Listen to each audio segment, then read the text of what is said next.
It's certainly the big story of the day, the much-anticipated testimony of ANC President Cyril Ramaphosa at the state capture inquiry. Let's go back to my co-anchor, Tumelo, and reporter Tumelo, who are at the commission, and they've got all the details, what we can expect.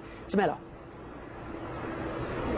Absolutely. Jake, we're still here in Braamfontein at the venue. This is where the State Capture Commission of Inquiry, chaired by Raymond Zondo, of course, has taken place. Today is a hive of activity, both from a media perspective, but also just police presence that we have noted so far, because Cyril Ramaphosa, in his capacity as the leader of the African National Congress, is expected to take to the podium approximately around 10 a.m. But we know that he will be, of course, accompanied by his NEC team, some of those including Jeff Hadebe. He's the ANC policy head. Lindiwe Sisulu expected here today.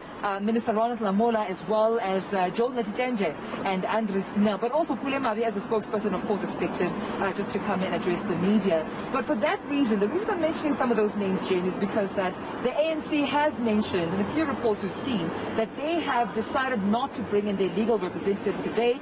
This, of course, will not be seen to be more on the offensive, and they will be, of course, coming in as a team ANC, we understand. So it's for this reason that I'm now joined by legal expert Ulrich Roux to get some clarity about what this means and the significance of this decision. Ulrich, good to have you. Hi, good morning. Thank you for having me. We are here today, finally, after a couple of postponements. The President is appearing today, tomorrow, including the 13th and 14th of May. But that decision not to bring in his legal representatives is quite significant, because I think it is tradition and norm to see lawyers representing some of, you know, the witnesses that come to, of course, give evidence.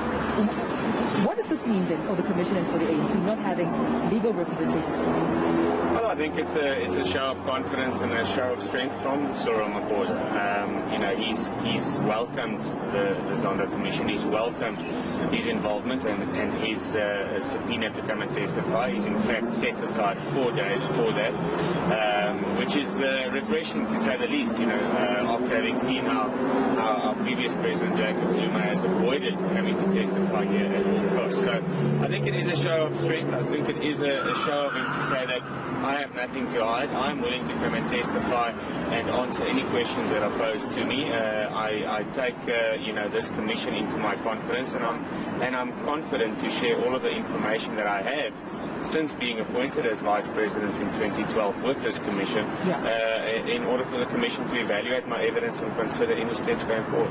But surely he could have or would have consulted with the ANC's legal representatives. We know that even President Mantashe, in his capacity as the chairperson of the party, surely legal just recourse and just legal representation and advice they should be given before he comes.